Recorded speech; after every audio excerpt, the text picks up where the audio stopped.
What's up, everybody? I have a question to ask. And do you think that the market top is in, or do you think that we have a little more juice left to squeeze to the upside? What is it going to take for the market to come down? Is it some black swan event? Is it a news catalyst? Or do you think that we're just going to keep going up forever? In this video, we're going to break down some market context along with some trades that I've taken in my Discord community. If you're new here, make sure to hit that subscribe button. And also make sure to follow me on Instagram. I do recaps and breakdowns like this video on a daily basis. It's a very good trading resource. The link for this will be in the description below as well. And now let's get into the S&P 500. So the first thing I want to mention, just from a technical standpoint, just from speaking factual pieces of information with no intuition, with no feelings of where I think the market's going to head, the market has been rallying very hard, and we've been creating tons of demand zones on the way up. So what I've noticed in my years of trading is once we create and have strong rallies to the upside, once there's so much demand zones below that are available to support us, as you can see from this area right here, these are tons of green demand imbalances, which essentially means the market is imbalanced to the long side, and we can validate that by these, rallies and these strong moves up that we've been seeing on the S&P 500.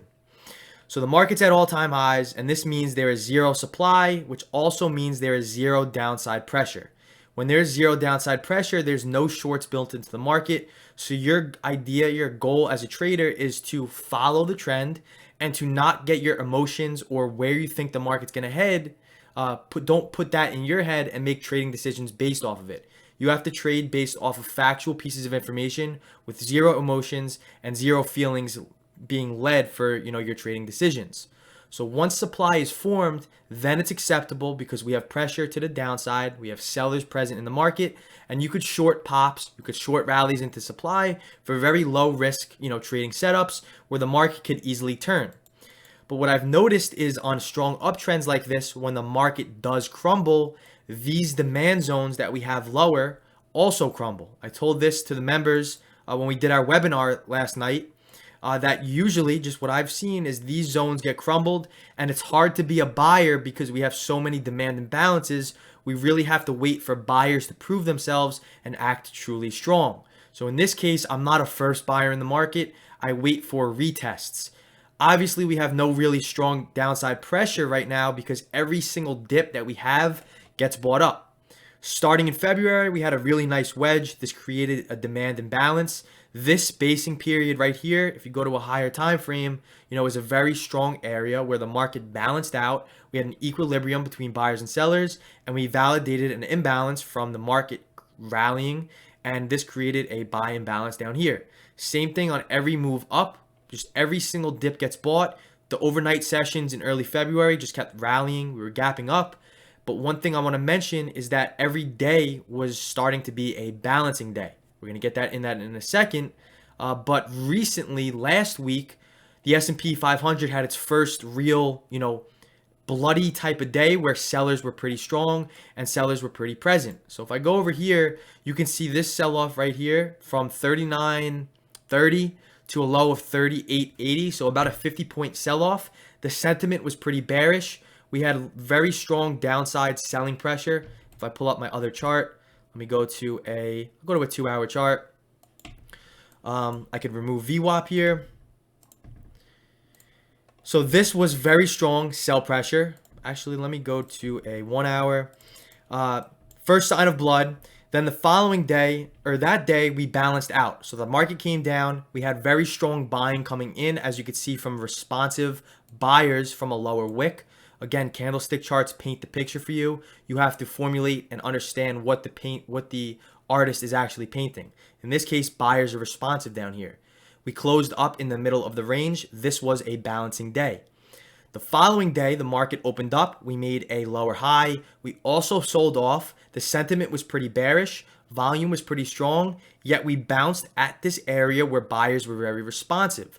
So this 3890 to 3878 area is a zone that buyers are very responsive and are not agreeing on price coming lower.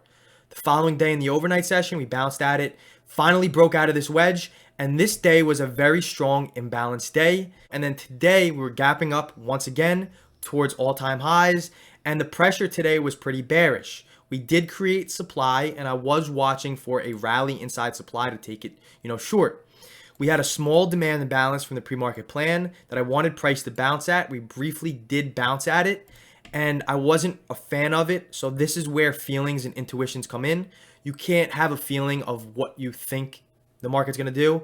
You have to trade based off of factual pieces of information. And for me, my edge are these supply and demand imbalances. So I actually took the market short for no good reason. It was a losing trade right at this demand imbalance where we did briefly bounce. I was in larger size, so I did not have room for error. I had to stop out as soon as I started seeing absorption at this 3936 area. The market eventually came, retested the lows. This is why I'm against lower day breaks. We broke below the low. Buyers responsive came back up. Now again, I'm against higher day breaks. We had major sell absorption in this area right here, especially after breaking the high. We eventually sold off, and the sentiment and the volatility, momentum, and the context of the market today was very balanced. We were failing to break below the lows. Even though we were breaking them, we were making lower lows. We just were not having any follow through, and today ended up being somewhat of a balanced day, leaning more towards an imbalance because we closed near the lower portion of the day. So the whole idea here is to trade based off of facts. Don't trade based off of where the market is going to head. And this just gives me my outlook of the sentiment. I don't want to trade of where I think the market, is going to go. Obviously, it makes sense that the market has to come down. I mean, if you look at a yearly chart, this chart is absolutely ridiculous with very mild pullbacks, but the dips have been getting bought. So bought up dips are telling me that the market is very strong to the buy side. Buyers are eager to buy at a lower price and they want higher prices. If they don't get rewarded, market is going to come down. If they do get rewarded, the market's going to continue going up.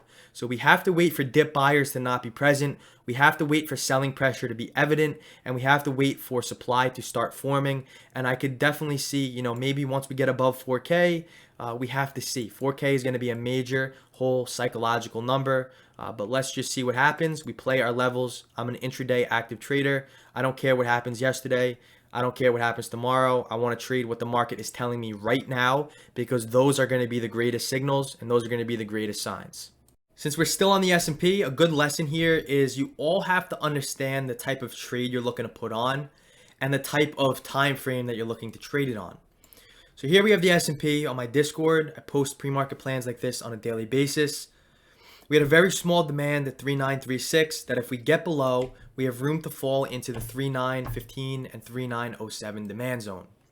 So even though my analysis was correct, I took a losing trade on this because I was not trading on the proper time frame and I was taking the wrong type of setup.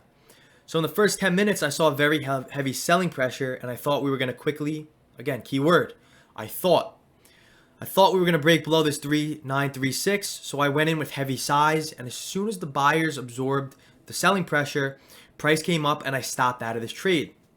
Now, if I was in this for a day trade and a trend continuation where my stop would have been a little wider and my position size would have been a little smaller, this would have been a winning trade and my analysis would have been correct. The point is that you have to understand the trade you're looking to put on, or you're looking to scalp, day trade, swing trade, and then trade on the corresponding time frame that respects that. You could always be right on your plan and your analysis, but if you aren't getting a proper entry with a proper setup, position size, and mentality, the trade could be a losing trade even though the market wants to respect, your type of analysis. Going back to the pre-market plan, another stock which worked out perfectly today was FSR. So Friday, we had over 70 million shares traded compared to an average of 8 million shares. So right then and there, that's telling me there's a lot of participation in the stock. We have almost 10 times its average volume and shares traded. So we had strong volume. I'm watching for a break over $20, targeting $20.62 supply for a quick scalp. So this was for a quick scalp. If I pull up other program here we have FSR. So, just looking at the volume comparison to today and the day prior, we gapped up from a low of about $15 to a high of almost $20. So a 32% move in a day. This gapped up on Thursday night into Friday. And, Friday we traded 70 million shares, had a nice move. made a high at 1920. So I was watching, I was giving it a little breathing room to get above 20. Once we got above 20, I was watching and targeting it for a scalp into our 2062 area, which we did sell off from this zone. So this worked out nice according to the plan. These zones are just areas where we want to see reactions and participation between buyer and seller interest. Another setup was PLTR. Now this is something that I'm still watching and I really like this setup. There's no confirmation yet, but it's something that I'm watching. My supply and demand zones give me my areas where I want to be present, where I could see the market reversing. And price and volume give me my confirmation. They validate the areas. So if I go over here, we have a very nice demand at 2809 to 2223. So I'm just going to create this as a very large zone. We're currently in it. Volume is pretty strong. So now I want to see some type of confirmation that's saying buyers are interested and we have strong buying activity going on in this area. We don't have it yet. I'm waiting for it. And I think this is setting up for a very nice long, which I'm looking to swing. We had earnings. We sold off on earnings right into a demand zone, which is another recipe for a nice reversal. So PLTR is on watch. XL, I'm in this trade long. From last week, I swung it. It's working according to plan. It's giving us a little time, and I don't have too much time in my favor with this stock.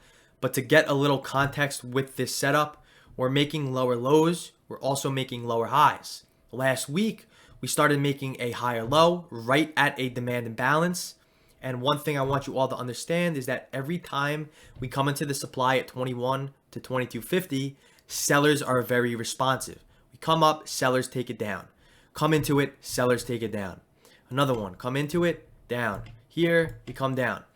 Today, I took this long. I'll show you where I took this long. Yesterday, I held it over the weekend. As soon as we bounced off of demand, I took this long at 1960. Held it over the weekend. We pushed up with pretty strong volume on Friday in the afternoon session. And then today, we pushed up pretty strong with volume right inside this supply imbalance. So this is where, time is not in my favor. We did reject the supply zone. If you took profits there, good job. This is a very strong area where sellers are very strong every time we move into it. I like this to the bull side as long as we stay above 1850. Need a little more confirmation. I have a starter position. I may add more to it once I get validation and confirmation to the long side. Tesla, I sold off into 800. Really nothing here, even though we did bounce off of the lower demand zone. Netflix tagged supply pretty perfectly today. I mean, you can't get much better than that. We rallied pretty strong. As the market was selling off, this was showing relative strength. As the market continued going lower, we rejected supply and sold off pretty nice from this imbalance. So the key here is just to play what the market's giving you. Don't have a bias. Have your edge. Have your areas where you want to be present. Let price confirm it. Let price validate it. Come up with a plan. Know your time frame. And that's all you could do as a trader. So I hope you all enjoyed it. I hope it wasn't me just rambling on. If you do enjoy my content, if you could just drop a like on this video, comment any questions, subscribe to my channel, follow me on Instagram. And if you really want to learn more, make sure to check out my website. I have a very in-depth course with a very good trading community in the Discord chat room. Talk to you all at the next video. Peace.